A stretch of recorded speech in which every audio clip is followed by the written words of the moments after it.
Greetings. I'm Naya Blair Hackworth. My pronouns are she and her, and I serve as the Director of Inclusion in the NCAA Office of Inclusion, where we facilitate programs, provide educational resources, and advocate for diverse, equitable, and inclusive environments that enhance the student-athlete experience and provide opportunities for coaches, administrators, and staff. The Office of Inclusion, in partnership with the NCAA Sports Science Institute, thanks you for joining us today for part one of our series, Speak Up, You Are Not Alone, a former student athlete's journey with mental health and well-being. Mental health and well-being of student athletes is a priority of the NCAA and is a foundational component of the association's mission. While today's focus is on mental health and well-being, we cannot ignore the pervasive racial injustices that continue to devalue the life of Black Americans, such as Jacob Blake, Breonna Taylor, George Floyd, and many others. These acts of racial violence have a significant impact on mental health. Additionally, a devastating hurricane that hit parts of Louisiana and Texas, and a global pandemic that has changed the way we live and interact with each other and led to thousands of deaths also poses a great challenge to mental health and well-being. When considering the previously mentioned challenges and navigating the virtual learning environment, disruption of sports as we know it, socioeconomic disparities, along with the many other circumstances that student athletes are enduring, it is vital that we provide them the tools and resources they need to support their mental health and well-being. We hope that today and tomorrow's program will assist student athletes and those who teach and lead them to create dialogue, share experiences, and utilize resources. Today's program will highlight the power of speaking up, reaching out, and seeking help. I will now turn it over to my colleague, Jessica Wagner, Associate Director of Prevention and Health Promotion, who will share remarks, followed by my teammate, Keena Davis, Assistant Coordinator in the Office of Inclusion, who will introduce our keynote speaker and moderator. Jessica. Thank you, Naya, and for everyone for joining us today for such an important topic. Mental health has been identified as the #1 health and safety concern by all divisional student athlete advisory committees. Therefore, it's important that student athletes feel supported with an environment that removes stigma and encourages well-being and help seeking. To do this, athletics is encouraged to create a culture where student athletes feel just as comfortable reporting mental health issues as they do with any physical concerns that they may have. To further our commitment to supporting student athlete mental health, we conducted a survey in April to assess the impact of COVID-19 on both the physical and mental health needs of student athletes. What we discovered is that the pandemic has increased the mental health distress among student athletes, particularly those of color. To address this, the Sports Science Institute and the Office of Inclusion hosted a summit on diverse student athlete well-being and mental health on August 10th and 11th. Participating were representatives from the NCAA membership, leading mental health organizations, and national sports medicine groups.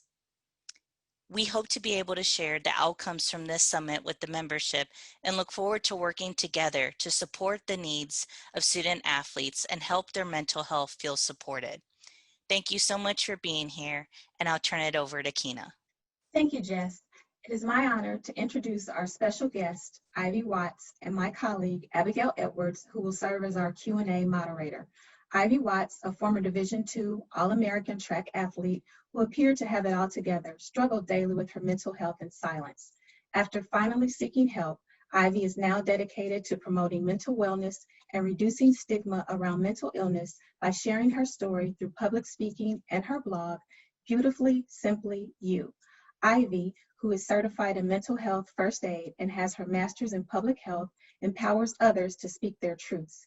know that they are not alone, learn the beauty of self-love, and find the strength to keep fighting in their tomorrows. Abigail Edwards is a former Division III lacrosse student athlete. She currently serves as the postgraduate intern in the NCAA Office of Inclusion. I now present to you Ivy Watts, immediately followed by Abigail Edwards. Thank you, Kina, so much for that introduction. I appreciate that. Super excited to be here. Thank you all so much for being here this afternoon to talk about such an important topic, mental health. Right now, this is an incredibly tough time that we're all collectively going through. With COVID and the racial injustice that we're continuously facing, I want you all to feel proud of yourself for being here today and taking some time out of your schedule to really do something for your mental health. And I'm really proud of you for doing that today, because out of everything else you could have been doing, you chose to take some time to do something for you. And that's so incredibly powerful. And before we really get into what my story was about and all of the tools I hope to give to you so you can practice mental wellness for yourself and for others, I want to let everybody know that this is a safe space, and that in this space, we can talk about mental health. We can ask questions that were uncomfortable before. We can think critically and differently about our own story and the stories of others. Because if we can do that in this virtual space, we can start talking about mental health in every community we interact with. And then we can be part of making a difference in changing the culture that's associated with mental health. And that's so incredibly powerful. And I also want to say that sometimes when we talk about mental health, the topics can get a little bit uncomfortable. We want to figure out how we can make those uncomfortable topics comfortable, and that's exactly why I'm here today talking with all of you. But if it ever gets too uncomfortable or too triggering, please take care of yourself. Get up and walk away from your phone or your computer and come back and join when you're feeling ready. We want to have a Planet Fitness judgment-free zone here. So it's funny, whenever I do my presentations pre-COVID times and we were in person, I could see somebody who was laughing at my corny jokes or like thinking, what is this girl saying?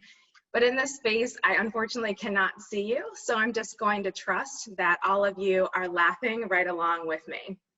All right, so let's go ahead and get started. So my name is Ivy Watts, and I am not worthy. I am not capable. I am not good enough. These were the negative and debilitating statements that I told myself for years. These are the statements that tore apart my being, that made me hate who I was, that held me back from opportunity, held me back from being the Ivy I could have been, the Ivy I so desperately wanted to be. But I wasn't talking about it because society had told me my entire life that talking about what you're going through shows weakness, and I couldn't let the world see me as anything other than perfect.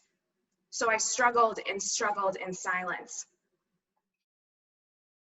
Right, so a lot of us are in here saying that we've also felt that fear. And that fear often exists because of the stigma that's associated with mental health problems. Society has told us that people who struggle with their mental health are weak, crazy, dangerous, and lazy. And we don't want to be associated with those negative terms. I know that I didn't want to be associated with those negative terms. And I remember my struggle started when I was just a young girl.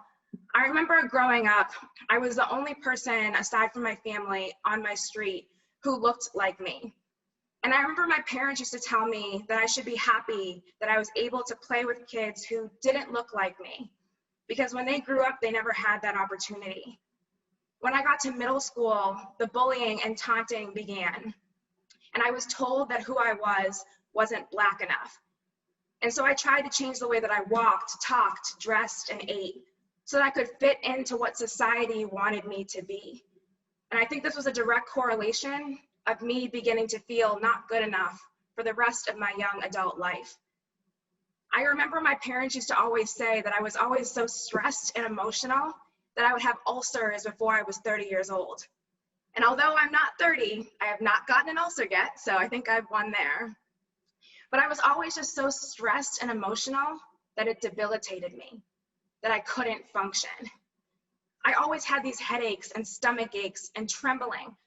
All of these things that I spent hours in the doctor's office trying to figure out what was going on with me physically, but never recognizing that that was my body's way of telling me that I was struggling with crippling anxiety. I was always told by my parents to do my best, but I took that a little bit too literally. And I said, in order to do my best, I have to be the best. And anything other than being the best would be a failure. So from a young age, I started to seek out perfection. But the thing about seeking out perfection is that we're gonna fall short. Maybe we reach our own idea of perfection, but we don't reach society's idea of perfection. And so then we feel less than. Then we feel not good enough. And so instead of seeking out perfection, we can seek out acceptance of ourselves and who we are, loving ourselves exactly for who we are in this moment. But I didn't even know that was an option to accept myself, because my entire life, I struggled with the question of who is Ivy? Because my entire life, my identity centered around being a track athlete. That's the only thing that I knew about myself and that others knew about me. So I had no idea how I was ever going to accept myself if I had no idea who Ivy was outside of this track athlete. When I got to college, I continued on my track career, the only identity I had for myself. I went to University of New Haven in Connecticut. And when I got there, I sat down with my coach and created goals for myself. And the one goal that I began to chase, literally and figuratively, was to run 54 seconds in the 400-meter dash. To me, that time was perfect because I had some big shoes to fill. There was so much pressure and expectations on me from day one to hit this standard, because I was told that I was coming into University of New Haven to replace a girl who was a 5-time national champion. She had been named Woman of the Year for our conference, the Northeast 10, and she had ran 54 seconds in the 400. So I told myself from day one of my collegiate career that if I did not run 54 seconds, that my entire track career would be worthless and that I would be a failure. So I was doing everything possible in order to prevent being a failure, because my life's work was to be perfect. Waking up on time, going to practice on time, hitting every single time in practice that would equate to me running 54 seconds. But every single time when I got to a meet, and you see me in the blocks like you do in this photo, ready to run the 400-meter dash. And right before the official is about to say his remarks of, runners, take your mark, get set. And right before the race gun goes off, I can feel this intense fear going through me. And me saying to myself, I can't do this. I'm not good enough. Despite the months and months of hard work and preparation, the anxiety told me that I wasn't good enough, and I believed it. And it was like this out-of-body experience, me screaming at myself to run faster because my life depended on it. But on the inside, me telling myself I wasn't even worthy of running this time.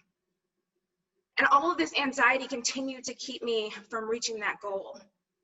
All of this untreated anxiety and self-hate that I have been struggling with for so many years in silence brought me to May 15th, 2015, what should have been one of the happiest days of my life, but was the day that I felt like I lost my identity. Because on this day, the only thing I ever knew about myself, track, was no longer part of my life. But nobody recognized on this day that I was completely spiraling out of control and into a depression, because all people saw on this day was that I had it all together. And that's what people had thought my entire life. I had been hiding behind this smile. All people saw was the fact that I was graduating from University of New Haven with summa cum laude honors. I had a 3.97 GPA. All people saw was the fact that I was 4x4, All-American in the 4x400, or that in a couple weeks after this photo was taken, that I was going to be named Woman of the Year for the Northeast 10 Conference and a top 30 finalist for the NCAA Woman of the Year Award. All of these really, really great accomplishments that to me meant nothing, because I felt like I was leaving University of New Haven a failure. because I didn't do the one thing I had set out to do. I didn't run 54 seconds in the 400. And I completely hated myself and allowed myself to stay in this really emotionally abusive and toxic relationship that I thought that I deserved. Because when we're self-critical, we tend to seek out other people, relationships, and situations that are also critical of us because we think that that is what we deserve. I had been so comfortable being surrounded by negativity for my entire life that I just thought I deserved this negative person in my life. And I also began to struggle with thoughts of not wanting to be on this earth anymore.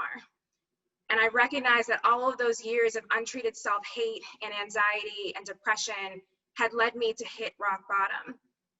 And I didn't know what I deserved. I didn't know what I wanted in this world, but I felt like I deserved more. And so I started to think about what could my mental health recovery journey look like?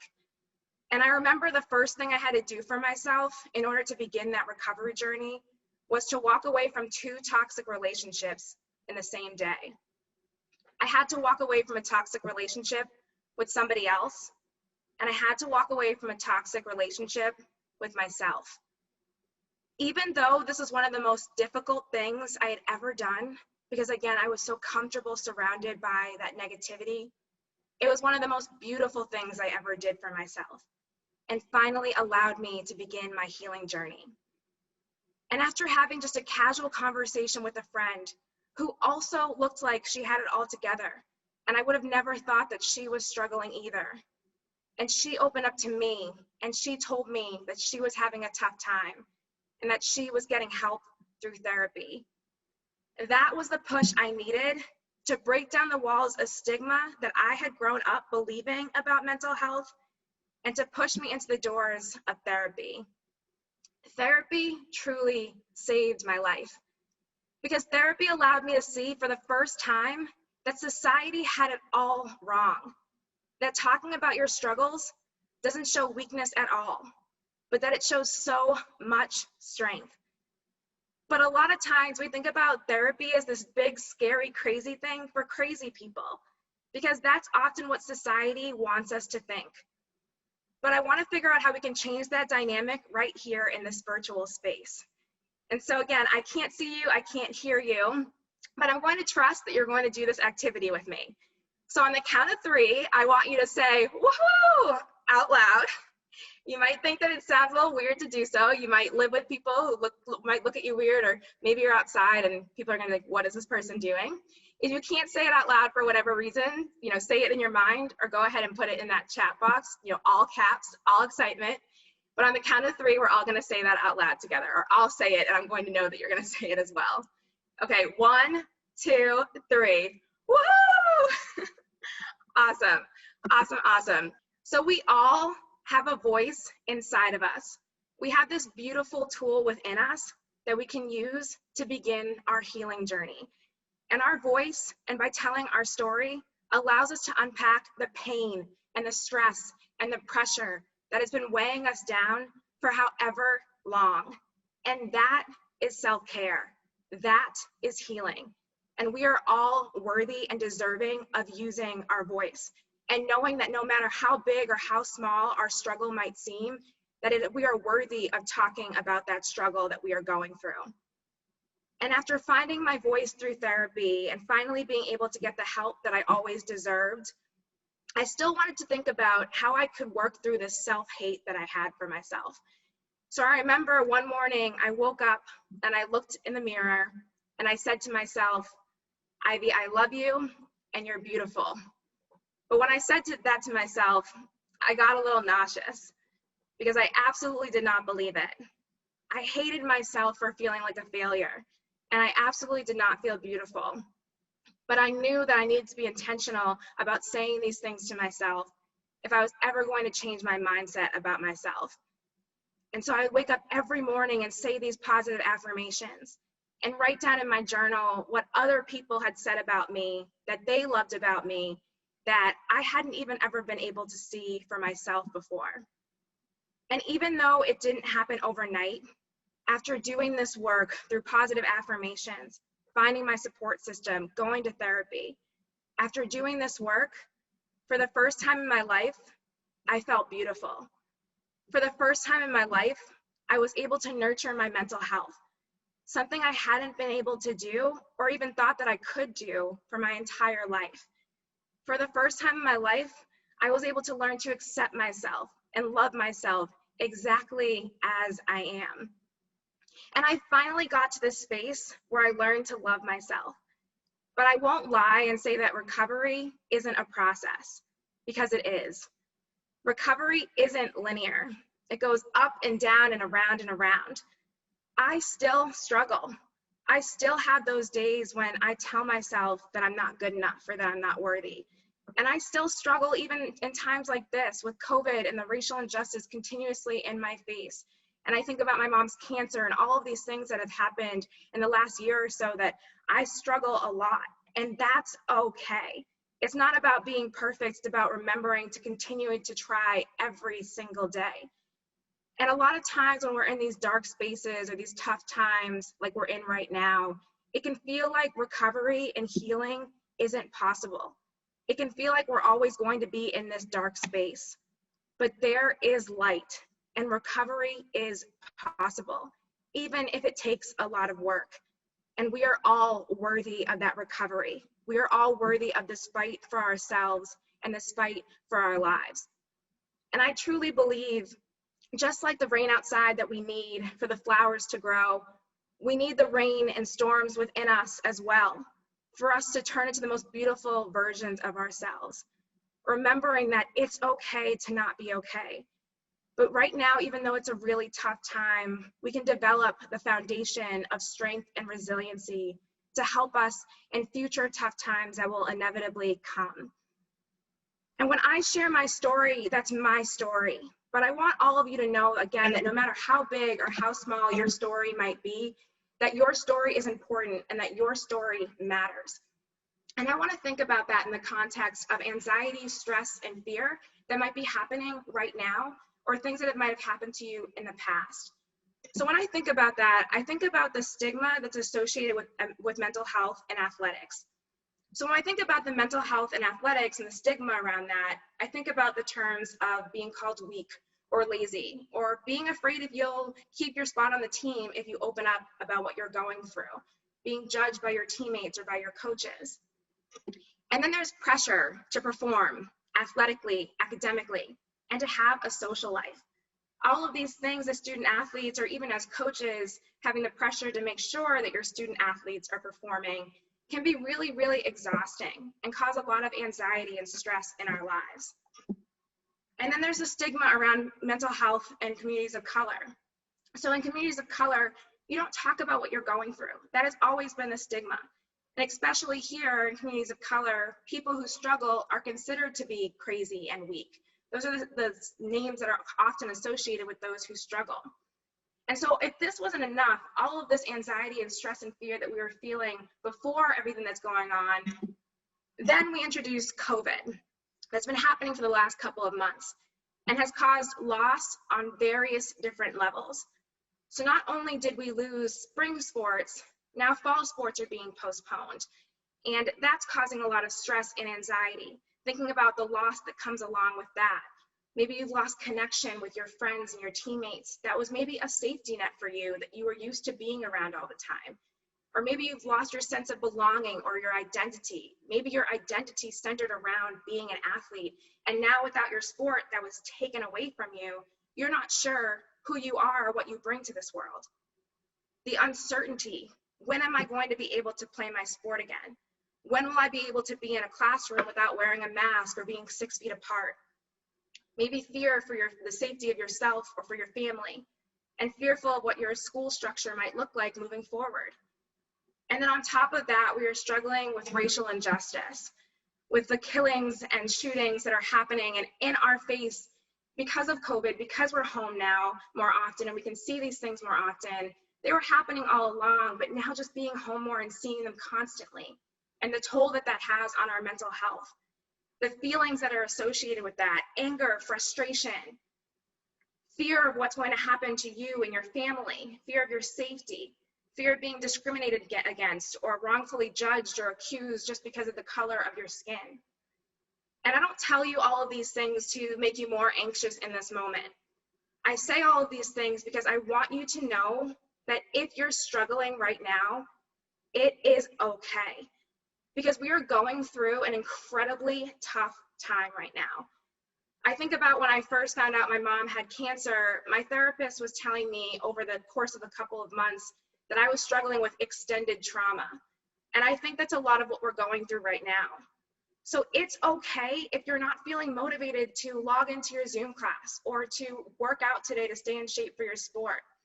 The most important thing is to be patient with ourselves on this journey, knowing that if you messed up today or you didn't do your best, that it's okay. But that true strength is saying, you know, maybe today wasn't my best, but I will try again tomorrow. And just remembering to celebrate yourself for even the smallest of wins. That you got out of bed this morning, that maybe you put on a pair of pants, you're just putting on a shirt for your Zoom call, but you decided to put on pants. Today I put on jeans and I am proud of myself for doing that. So celebrating even the smallest of wins, even if your larger goals were taken away from you because of COVID, if you can learn to celebrate even the smallest things you've done, that will make that larger goal you reach once sports and school and everything is back to whatever normal will look like in the future. That celebration will be that much sweeter because you've already done this work to celebrate yourself now with even the smallest of wins. And so with that being said, all of this anxiety, stress, and fear that we've been going through, even before COVID and racial injustice that we're experiencing right now, it was really important to think about what are the self-care techniques I can do for myself, knowing that you don't have to always feel this way. Again, recovery is possible. And so now I want to switch gears and thinking about what are some of the self-care tools that we can use to really help us during these tough times. I want to go ahead and share some self-care techniques. So the one that I want to highlight, and the biggest one that I want to highlight, is to really allow yourself to feel how you're feeling.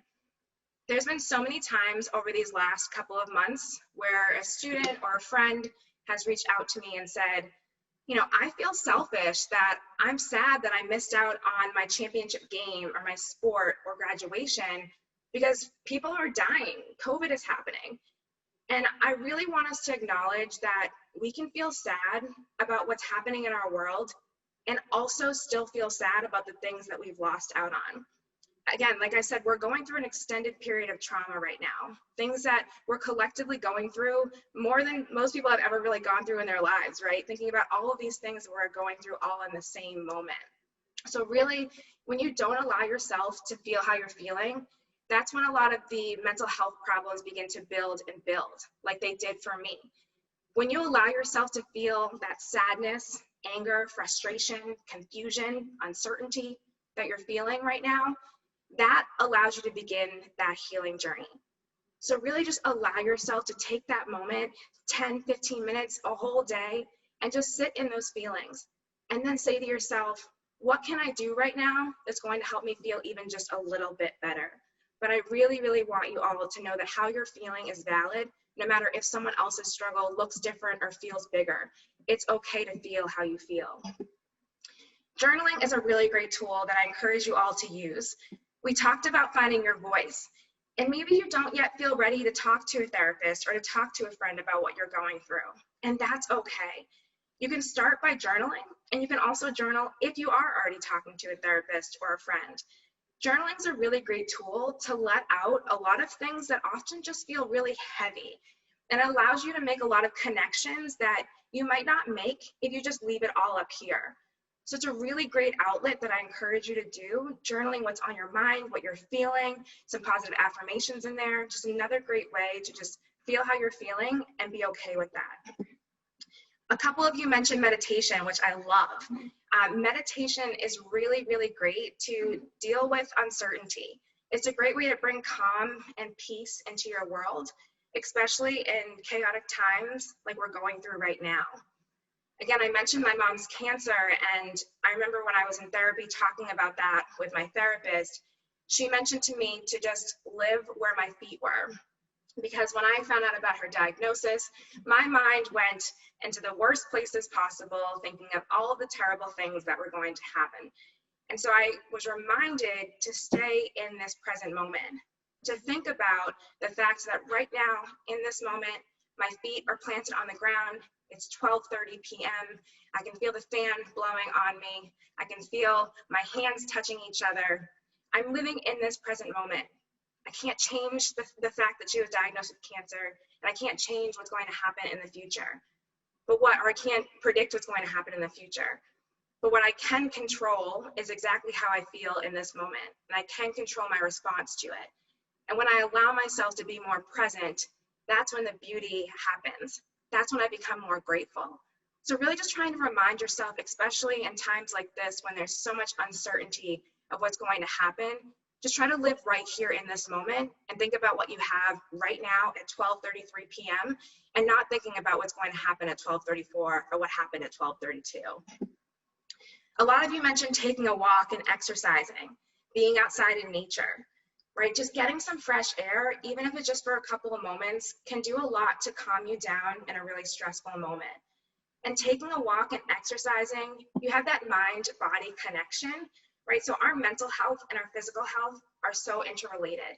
And we have to be able to recognize that we have to nurture both in order for us to be fully healthy. And for all of you on here who are athletes, when you're moving your body, or even still for a coach, but when you're moving your body as an athlete trying to stay in shape for your sport, when it comes back, you're doing something right just to stay in shape, but by moving your body, you're letting out a lot of really good emotions, a lot of those endorphins and hormones in a good way. You're moving your body and you're helping your mental health by letting out stress in this healthy way. So it's really a win-win. You're staying in shape for your sport, but you're also really helping your mental state as well. So I encourage you to keep moving. Taking a break from social media and the news is also really huge. The social media news that we see all the time isn't always really the most positive. So really allowing yourself to see if you're getting overwhelmed by it all, to take that break from it and to come back when you're feeling more ready to take in some of that information so that you can stay informed, but you also make sure that your mental health is always the most important thing to take care of in this scenario. And then affirmations and gratitude.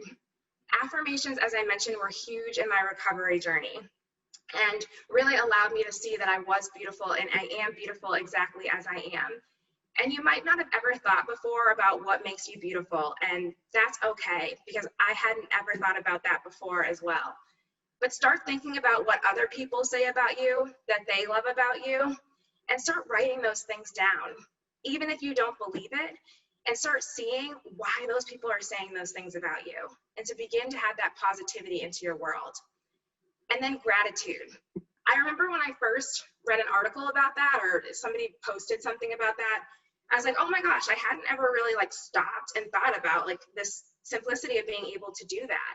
And so it was a way for me to shift my mindset to be more grateful. And one way that you can be more grateful is to think about, instead of saying I have to, you think about I get to. So many of you might be saying, oh, I have to go to another Zoom class today. Or, oh, I have to clean my room today. When you say that, that seems so daunting. But instead, if you say, I get to go to class today, or I get to clean my room today, then you become grateful that you even have an opportunity to go to college and to study. You have an opportunity to have a roof over your head that shelters you. And then you become grateful for even the smallest things in your life.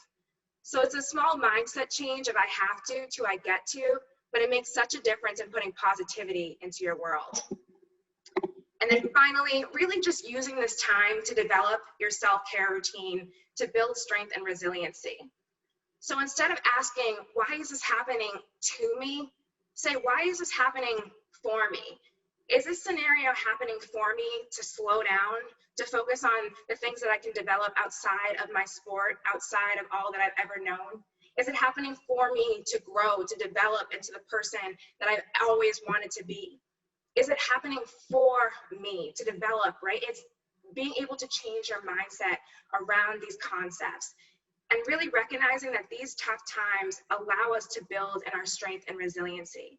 And one day you'll look back at the scenario and you'll say, wow, I got through this incredibly tough time. And now I know I can get through anything, because during that tough time, I did the work to figure out what tools work for me in these tough times. And now I know that I will be able to surround myself with people who remind me and continue to challenge me to be the best version of me every single day. And that's what I really want all of us to remember, is that although this is an incredibly tough time, knowing that you're building in that strength and resiliency for future tough times that will come. I want to highlight a couple of resources to go along with those self-care tools. And knowing that it's okay, again, to be able to get help at your school, in your community. One resource that I want to highlight is the My3 app. This app I really like because you can have 3 different people on there that you can call in a time of crisis that know that you're struggling. So maybe you have your parent, a coach, and a teammate on there.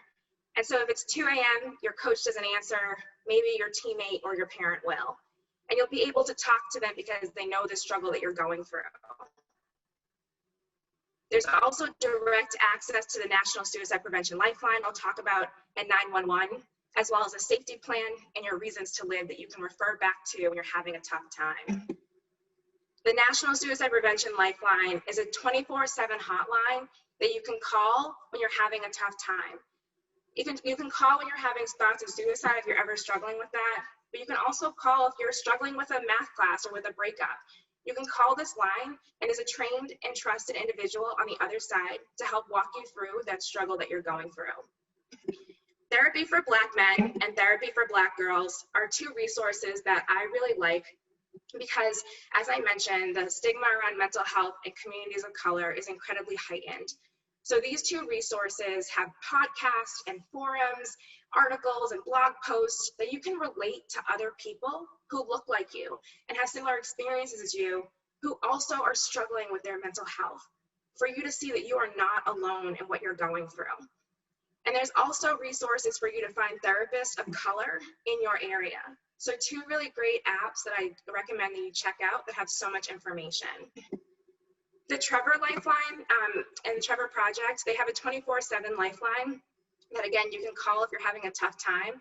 And this is for LGBTQ youth. And they also just recently started a chapter that's focused on LGBTQ youth of color. So again, being able to relate to others with similar experiences who have also struggled. And then finally, the crisis text line. So this is very similar to the National Suicide Prevention Lifeline, except that you can text. So maybe you don't feel comfortable being on the phone with somebody, but you can text them and you can have this trained individual on the other side that's, again, going to help you through that struggle that you are going through in that moment. And it's a 24/7 text line. So again, remembering that you are not alone in what you're going through. There are other people out there who have also struggled, but there are also so many resources that want to help you through this tough time that you are going through. Awesome. So this is a track. So yeah, the 400, a hard one. Yes, Marissa, it's a hard race. Yes. Okay. So what I find is that, some people have ran this race, typically because they're forced to. It's a really, really hard race. I had a love-hate relationship with it. So in the 400, like, no matter how much you train, everything starts to hurt at the end of the race. Your knees hurt, your feet hurt, your hands and eyes and nose, like, it doesn't make any sense, but somehow your whole body is like burning. And my coach used to say to us that the end of the 400 was all heart. He couldn't coach us past 350 meters. So we have a choice to walk off the track, which I never really recommend, or to put your entire heart into finishing that race. And even though life isn't like the 400, it's more like the marathon where we can fall down, get back up, and still win the race. In the 400, because it's so fast, it's a lot less likely that we're going to win that race. And even though life isn't like the 400, I say that we dedicate putting our entire hearts into treating our lives like the 400. And I say we put our entire hearts into showing up for ourselves. I say we put our entire hearts into knowing that we are never alone. There's always someone in our corner and a resource that wants to help us through what we're going through. I say we put our entire hearts into knowing that our mental health is just as important as our physical health. I say we put our entire hearts into being patient with ourselves, knowing how incredibly tough this time is or any other time you're going through, and that your story matters. And I say we put our entire hearts into being positive with ourselves, loving ourselves exactly for who we are. And that's exactly how I want to finish our time today, because there is so much power in positivity. When you tell yourself negative things, not only do you act more negatively, but you attract more negative people and situations to you. And that's how my life was. When I was telling myself all these negative things that I wasn't good enough, I attracted negative people to me and I didn't reach my goals. But now that I changed my mindset to be positive, I act more positively, but I've had more positive experiences and people in my life than I ever had before. So remember that we truly act consistent with who we think we are. And whatever you say after I am is who you become. And so I want to finish up our time today by repeating these positive affirmations together. And again, I cannot see you, I cannot hear you. But again, I'm going to trust that after I say it, you're going to repeat it out loud. You're going to be screaming it from the rooftops, or if not, you're going to go in the chat box, but you're also going to be screaming it in there as well. So I will start us off and then you will repeat. So the first one is, I am worthy. I am capable. I am good enough. Awesome. So typically what happens in person, we do these out loud and some people will say it or it's pretty quiet still, but I want us to get a whole lot louder than that. Again, I want us to be screaming wherever we are in the chat box. I want us to see the power of these statements. There is so much power in recognizing that you can change your mindset about yourself. Even if you felt negative about yourself before, you can rewire your brain to see the beauty within you. And even though you might not leave this conversation today feeling and believing all of these things, if you start this practice today, I guarantee you, you will begin to believe these things over time. And then your whole life, the whole way you carry yourself, all of those things will change. So it's truly a practice that I believe that if we begin to invest in ourselves today, again, we will develop the tools around our positivity, our self-love, our self-worth, and be able to do anything we want to do in this world. So let's get a whole lot louder than that. So I am worthy. I am capable. I am good enough. Awesome. I love it so much. Thank you all so much. I hope you always remember that it is okay to not be okay. I hope you know that if you're ever struggling, that it's okay. Know that I've been there and that you are not alone, but that you can always use your voice to begin your healing process. And always, always know that even in tough times like this, you can develop a foundation of strength and resiliency that will help you to become unstoppable. So I want to thank you all so much. I know we're going to open it up now for questions. And also just want to let you know that I have a mental health blog that I post positivity, mental wellness every Monday. So feel free to check that out on beautifullysimpleyou.com.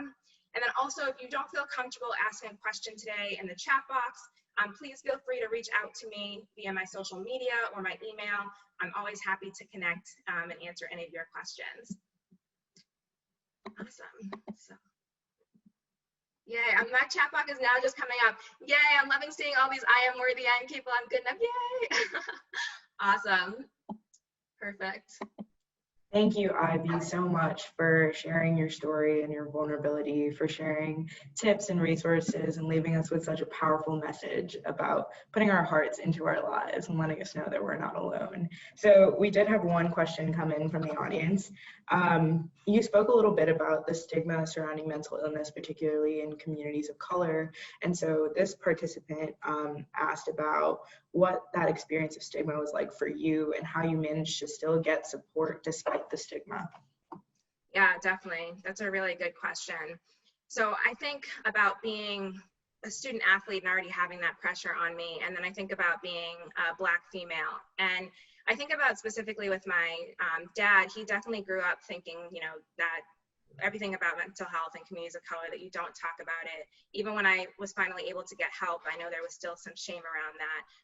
And so for me, it was a lot of that coming from, you know, family and a lot of my teammates as well, because I remember a couple of teammates, whenever someone else was talking about their own mental health struggle, or somebody went to a counseling center or something like that, there was teammates who would start talking about them negatively. And I remember specifically sitting in the car with one of my teammates who was talking negatively about people who struggle with suicidal thoughts.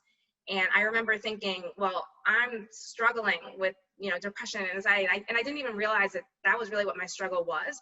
But by her saying that, I said, well, I can never talk about that, right? And she was a person of color. So I think that that definitely was something that played a role in me feeling like I couldn't get the help that I needed. But it is something that is really, you know, something that provides hope to me, is that my dad has changed his mindset now over the couple of years and really sees that therapy is beneficial. So that's been something that gives me hope for mental health stigma. Definitely. Thank you so much for sharing about your experience. Another question just came in from the audience about coaches and administrators and what they can do to best support student athletes through their mental health journey. And for you specifically, is there anything that your coaches could have done to better support you? Yeah, definitely. I think kind of answering that second question first, I remember one time I had an issue with a relationship and I went to speak to my coach about it. And I remember the conversation was very much centered around track. And I think there's an opportunity to spend even the first 15 or 20 minutes of meetings that you consistently have with your student athletes and ask them that question, how are you? I think too often we ask that question and we don't really mean it, but really asking, how are you doing? I want to know what's going on outside of your sport or what's bothering you within your sport. And really just providing that space. I think there's a real opportunity for coaches to create a culture on their team that talking about mental wellness and mental health is okay and it's not shameful. So, you know, it's tough in this virtual space, but I think even still with meetings that you have virtually, or if you are in person, I know that's definitely helpful, but meetings you have virtually with your team, starting it off by maybe doing some positive affirmations or encouraging them to journal for the first 5 minutes, and then maybe reporting out in small groups. And these things might seem really uncomfortable in the beginning for people, but again, you're setting a foundation that talking about mental health on your team is important. It's not shameful. And then by doing that, you'll notice more and more student athletes coming to you. So I think after talking openly about my struggle now with my coaches, they've been able to make some changes on their teams. So I definitely just think being able to implement time at the beginning of really whatever you're doing, or even I say, you know, if you stretch for 20 minutes every day and, you know, your student athletes are just talking about what they watched on Netflix last night, instead encouraging them to talk about self-care techniques or to talk about affirmations, you know, just dedicating that time to mental health.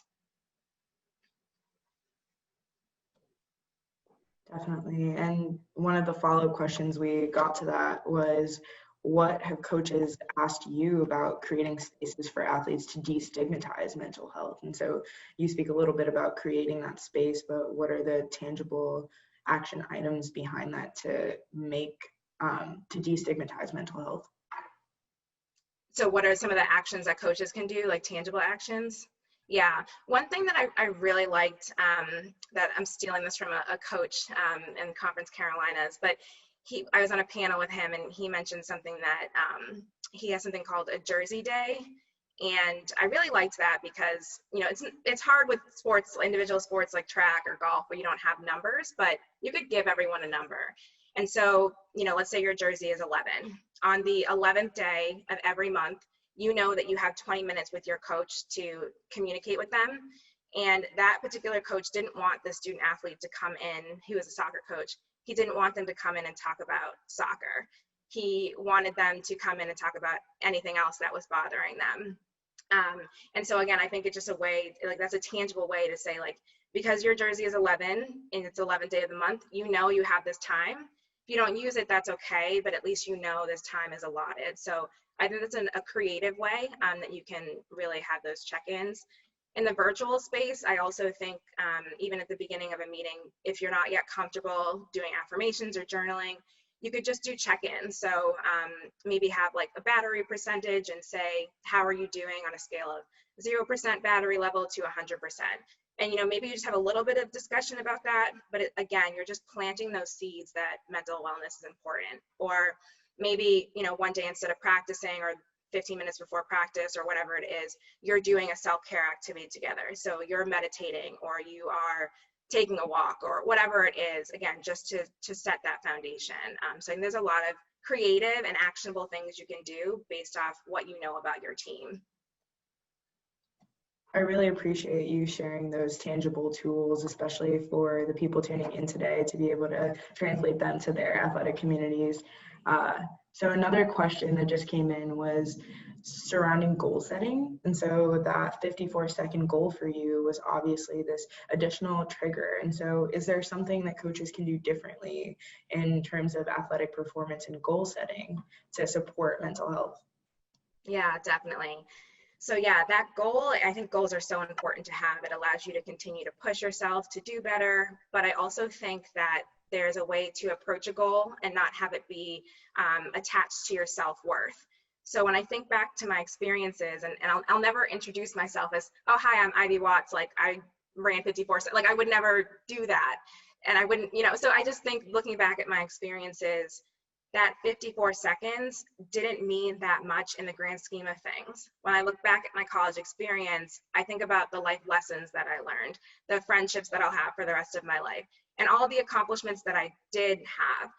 So I think about a lot of times, especially in times like this, when sports are taken away, we think about, well, what if I had reached that goal? I ask myself that question so much. If I had ran 54 seconds, would I have loved myself? Would I have not struggled with depression and suicidal thoughts? But the answer to that is, really no, because then the next goal would have just been 53 seconds. So I think it's about challenging your athletes, and then if you're an athlete, challenging yourself, but always remembering that even those small goals that get you closer to that big goal are incredibly important to be celebrated. And if you get to that goal, it makes it even more sweet. But I think just when you're having conversations, centering it on, what are some of the tools that we can use that are going to help you on this journey, rather than what are the ways that we're just going to make you get to that particular goal, and making it more about the journey and the things and the lessons you learn along that journey, rather than just the goal itself. Because again, in the grand scheme of things, it's important, but there's so many other things that you can take away in your life as well on that journey. As soon as you started speaking, I had to scribble down a little note because I'm tracking your tidbits of wisdom. I love it. So another question that we had was, what can I, as a student athlete academic advisor, do to support my students if I don't necessarily have the same close relationship that students and coaches do? So how can a broader community support student athletes? Yeah, that's a really great question. And I think that kind of goes to like the full athletic department, that you might not have continuous conversations or close relationships with student athletes, but you still want to make a difference. And so I think there is kind of like that layering approach, like thinking about what you can do more of as athletic department wide, whether that's providing continuous resources, having mental wellness games where you're providing out information, having continuous conversations. And then kind of that layering approach I mentioned is making sure that your coaches and the staff that you work with know the tools and warning signs and how to have conversations with student athletes. So if you gain some of that knowledge and you can pass it on, and again, just showing that mental health is important to you and the athletic department, it begins to trickle down. So I think those continuous conversations, the continuous information and resources, and utilizing the NCAA, knowing that there's so many resources that they have on their website that you can pull from and learn from and share with your staff, that can help to make a difference as well. And then if you don't necessarily have a close relationship with a student, but then they do end up coming and speaking to you, really just recognizing that you don't have to be their coach to make an impact. You can really have those conversations. And the other big thing too I want to say is just to be relatable about your own experience. I mentioned how my friend opened up to me and told me she was struggling, and that's the reason why I'm here sharing my story, because she told me she was struggling, and that broke down that stigma for me.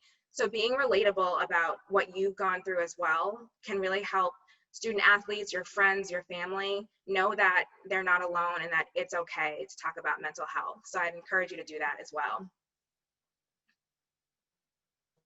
Thank you. I appreciate that. And so we have another question. As a friend, how can I make it okay for another friend who's struggling to open up to me to talk about mental health? And you touch on that a little bit in your peer relationships. And so if you want to speak to that. Yeah. So the one tough thing about mental health work is that it's really messy, and that you have to, you can definitely encourage someone to get help, but it's when they're really ready to get help is when they'll do that. But it doesn't mean that it's, a hopeless situation.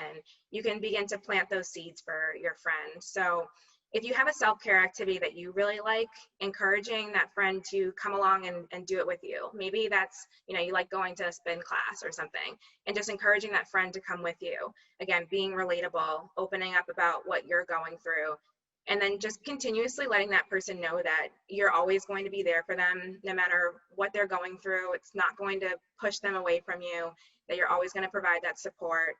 And when they do feel like they're ready to open up to somebody, because you've been continuously providing this support and talking about your own mental health and guidance, they're going to say, okay, I know exactly who I should go to now.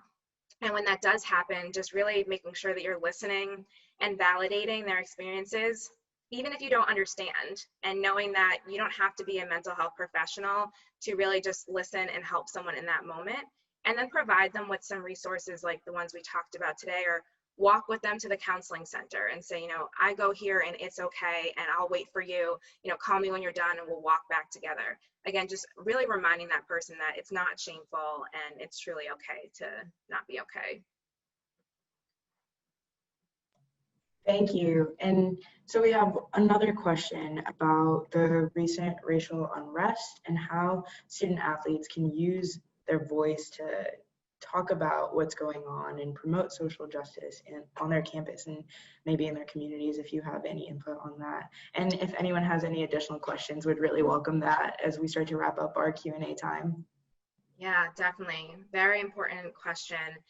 Yes, I think so. Along with your voice having power to begin the healing journey for yourself, your voice also has power to create change in your community and worldwide. So I think really just using the platforms that you have. So using your voice in your athletic department and speaking to, different coaches or administrators in your athletic department about racial injustice and about the change that you want to see on your campus, and really taking a stand for it, right? And fighting for what you believe in, I think is really, really powerful. So I think being able to navigate, and similar to mental health, like you might talk to one person who's not fully on board with that conversation, but then you don't give up. You continue to talk to the people who are going to get you to be where you want the school to be, where you want your community to be. So I think just making sure that you use your platform, whether that's through social media, through your school, really whatever you feel is going to be beneficial, but making sure that you always remember that your voice has power in multiple different ways to make changes for yourself, for others, and can really be part of a powerful movement moving forward. So even though these are challenging topics to talk about, knowing that it can ignite change that you can be proud of to be part of. Thank you. And so I think this will be our final question for today, but someone wrote in the Q&A, I'm an athletic director and would like to know what role we can play since we don't have the same interactions with student athletes, and as an athletic director, you have a different role in that athletic community. Yeah, definitely. So yeah, as an athletic director, and I definitely hear this as from several different athletic directors, it is a different kind of relationship because you're not so one-on-one with the students, but you do, you are kind of you're very high up. So, right. So you really dictate, or not dictate, but you play a very influential role in what kind of happens in the culture around your school. So I keep going back to that word of creating that culture around mental health. So really being able to, again, educate your coaches, your staff, and from the beginning of the school year, letting them know, like, we're going to focus on mental health, not only because we're in COVID and because of racial injustice, but because the mental health of our student athletes is incredibly important. It matters, and we need to make sure that, you know, they feel supported, they feel like they have a voice, that they can get the help that they need. So I really think it's coming in as soon as you can, and really just, you know, collaborating with other schools, asking those hard questions, and figuring out, you know, what resources you need and what resources you already have that you can really change that culture, make students feel supported. And the other things I'll say is that if a student comes to you with a concern, you know, really just, again, listening to them and validating their experiences. Maybe what they're asking isn't possible, but really figuring out how you can work together without kind of shutting it off, and just really allowing those conversations to happen, I think, again, can build that trust, can build that foundation to really make a difference. So I think if you're an athletic director, you're in a great spot to make these changes, to make these differences. So if you walk away feeling empowered from this presentation to change something about mental health, like don't forget about it, right? Just know that student athletes and mental health, like, incredibly important. But then also the last thing I'll say is that your mental health as an athletic director, as an athletic trainer, as a coach, as a SAC advisor, whoever you might be, if you're not a student athlete, also matters too. So while you're doing all of this and you're trying to figure out how I can support my student athletes, really also ask yourself, how am I, and what can I do for myself? Because if I want to pour into my student athletes, firstly, I need to pour into myself. I need to make sure that I'm okay, that I'm doing what I need in order to help others. So I think also start there, really being able to invest in your mental health. And by figuring out like what feels good for you, you can shed light with your student athletes. Thank you so much for taking the time to present and answering all of these great questions today. So do you have any final words, Ivy, before we turn it over to Naya Blair-Hackworth, our Director of Inclusion? Yeah, no, thank you everyone again so much for being here. Again, feel free to reach out if you have any other questions, and just continue to fight for yourself and know that you're not alone. Don't give up hope, and it's possible, I promise. It's a lot of hard work, but we're in this together. Thanks, everybody. Thank you, Ivy, so much for your honesty, your vulnerability, and your authenticity. Thank you for helping us to understand the power of taking the first step to speak up, to reach out, and to seek help that we may need. Your story reminds us that we don't have to be perfect, and that we deserve life, love, and recovery is possible. We also appreciate you sharing the valuable resources and highlighting the importance of planting seeds to encourage mental health and well-being within our athletic communities. Thank you for joining us today. And remember, we are worthy, we are capable, we are good enough. Thank you.